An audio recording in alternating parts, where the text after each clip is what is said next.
Com o Robocin eu já participei de 2 competições presenciais. Só uma, que foi a LARC, alguns meses atrás, em São Paulo. 3 LARCs, acho que a desse ano não foi, e 2 Robocups. Então participei de 2 LARCs, 2 Irons, 2 Robocups, uma Robopower Experience e 2 Iron Cup, que é de Minas Gerais. Quando eu entrei, eu já sabia que o Robocin participava de competições, só que era muita gente e eu não sabia se eu ia pra essa competição. Aí depois eu descobri que ia, demorou um pouquinho a bater, acho que só no aeroporto que, eu tô indo pra uma competição. Como é que foi assim, a rotina pré-competição? É complicado. É muito energético no lado. À medida que o prazo vai se apertando, né? Vai chegando perto da competição mesmo, a gente vai tendo que correr com algumas atividades, a gente vai tendo que fechar algumas coisas que talvez não era o que como a gente queria exatamente. Basicamente, eu tinha que ter muito bem planejado todas as horas que eu ia gastar dentro do Robocin. Assim, pré-competição você tá lá com os seus planejamentos, né? Às vezes não dá certo, às vezes dá certo, os objetivos da equipe, mas chega na competição é aquilo que você tem e é isso. Foi um período bem apertado, a gente teve que correr com algumas coisas. A gente aprendeu muito também, porque obviamente muita coisa deu errado. A gente teve que se fazer de última hora, fazer funcionar, trocar plano. E eu queimei uma placa.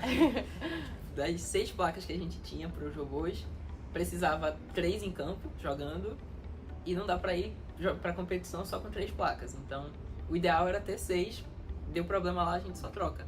O pré, tu tá tipo, eu vou viajar a data tal, então até a data tal tem que estar tudo pronto. E aí quando tu tá lá, tu vê que tem muita coisa que tu achava que tava pronta e não tá. E aí tu começa, e tu não volta pra casa, né? Tu tá lá, e aí tudo que eu tenho pra fazer é resolver todos aqueles problemas. Quando chega nesses pontos críticos do projeto, a pior parte é quando você não consegue mais pensar no que melhorar, sabe? Acho que é até uma coisa que meus colegas ensinaram, que é a hora de largar o osso, que é quando você tem que parar de melhorar os seus sistemas. O nível de trabalho aumentou muito também nas 2 semanas antes da competição. Todo dia eu ia pro Robocin fazer alguma coisa. E aí a gente foi também parando de conversar tanto na sala e fazer coisa, organizar coisa, fechar mala e tudo mais. E aí começa a misturar as coisas da faculdade, as coisas do Robocin, as coisas pessoais e tudo fica uma loucura. Como foi a rotina lá dentro da competição? A rotina lá dentro da competição foi tensa. De resumo, foi bem tensa. Principalmente quando começou a competição mesmo, porque a gente chegou alguns dias antes para acompanhar a outra competição que a gente estava participando, antes da LARC, que era a Iron. E quando começou a LARC mesmo, foi todo dia mexendo no código, todo dia tentando ver o que dava para fazer, todo dia dormindo de madrugada. Lá a gente começa a testar em outro ambiente, outras condições assim, e a gente vê que nem tudo que a gente testou aqui funciona da mesma forma lá. A gente começa a ver lá também outros erros que a gente não viu aqui. A gente começa a entender que algumas melhorias que a gente pensou e podou eram muito importantes e a gente tem que atacar lá na competição. A gente também não só desenvolve o nosso código, o robô, vamos dizer, a nossa habilidade de jogar lá, mas também como nosso conhecimento. A gente aprende muita coisa para resolver problemas na hora. Você consegue ter ali uma experiência, né, que te dá o gás para trabalhar dia e noite naquilo que tu quer que melhore, naquele problema que tu quer solucionar rápido para poder no outro dia jogar de novo e ganhar daquele time que te venceu. Os jogos que eu não estava preparado emocionalmente, eu enfrentei minha antiga equipe 2 vezes. Na fase mata-mata, na semifinal, e Gonça me tirou em um dos jogos porque eu não tive a calma. Então eu acho que a equipe soube a hora correta de me usar. E às vezes você consegue progredir bem mais do que você progrediu em um mês de trabalho dentro da equipe em uma semana de competição. Quando competir com essas pessoas e ver que não é só a gente que está correndo atrás E, tipo, ver a evolução das equipes durante a competição é uma coisa que dá um pouco de medo, mas também dá um gás. A competição em si, ela me mostra que não existe ninguém que tenha um conhecimento total ali da situação. Algumas equipes tinham uma mecânica melhor, algumas equipes tinham uma eletrônica melhor, algumas equipes tinham um software melhor, mas ninguém era predominante em todos e às vezes você sabia investir no certo ou conseguir se destacar de uma forma melhor fazia o resultado chegar.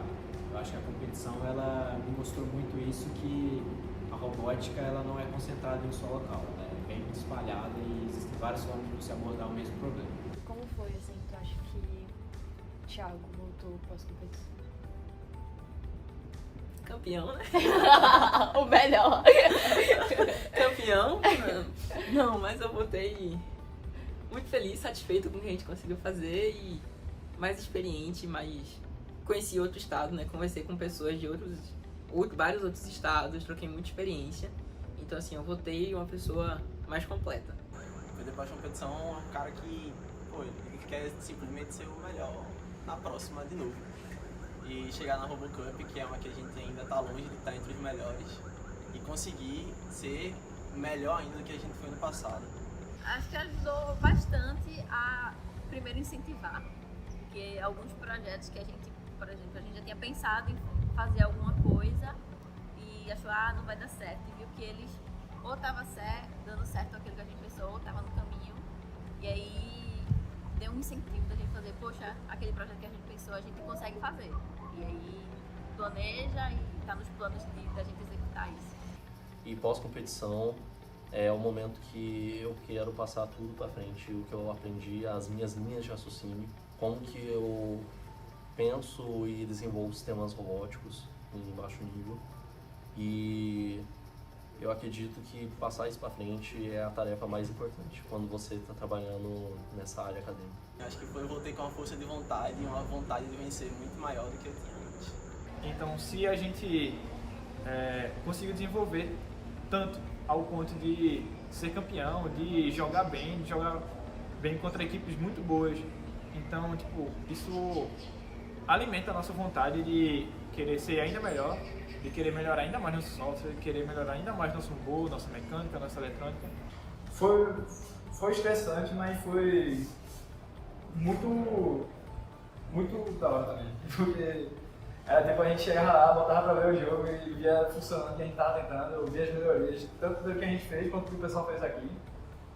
Então, foi intensa, mas prazerosa, eu poderia dizer. Qual é, assim, na tua opinião, a melhor parte das competições? A melhor parte, na minha opinião, é você integrar com outras equipes, abrir a sua cabeça de outros projetos.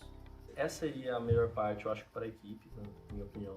Mas a melhor parte para mim é, tipo, mostrar o trabalho que você fez ao longo do ano, de todo ano, e mostrar que ele valeu a pena e trazer alegria pro robocinho.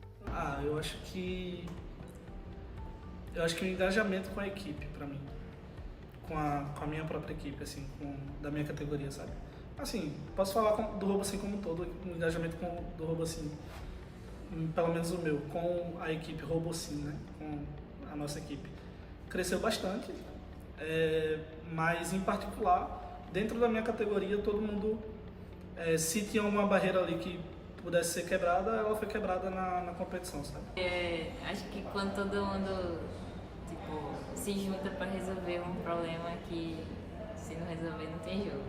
Então, quando todo mundo dá o gás ali para dar certo. Qual é o sentimento, assim, de representar o Robocinho nessas competições e até Pernambuco? Então, eu acho que é um sentimento de pertencimento, né? Eu acho que traz orgulho, né? Porque a gente vê que a gente tem bons resultados e justamente representa muita coisa, né? Representa o Centro de Informática, a Universidade Federal de Pernambuco, a cidade, o estado, não só Pernambuco, como o Brasil todo, né? E acho que é um orgulho muito grande saber que a gente está conseguindo cumprir nossos objetivos, né? Entendendo que a UFPE e o Robocinho representam Pernambuco e o Nordeste, eu acredito que são que é uma coisa muito importante porque a maioria das equipes elas são concentradas no sul e no sudeste e lá onde tem a maioria da verba e não é possível fazer robótica sem dinheiro. Quando você vai para a competição, você vê que muitas equipes elas são limitadas não pelo conhecimento, não pela vontade, mas sim pelo orçamento.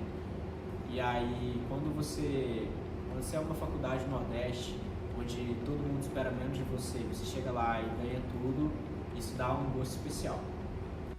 É um sentimento muito bom de alegria e também traz um certo cargo, porque, querendo ou não, Pernambuco é uma referência a gente, atualmente, e a gente vê conversando com outras equipes que muitas das equipes se inspiram na gente. O Robosims já conseguiu fazer um nome, assim, pelo menos no âmbito nacional. Tanto é que a gente vê que alguns alunos que estão agora no Robosim vieram para cá por causa do Robosim. Então isso é muito legal que a gente conseguiu chegar em tantos lugares. Então, acho que a gente está crescendo do jeito que a gente queria, né? As metas que a gente tinha de relevância, acho que a gente está seguindo bem.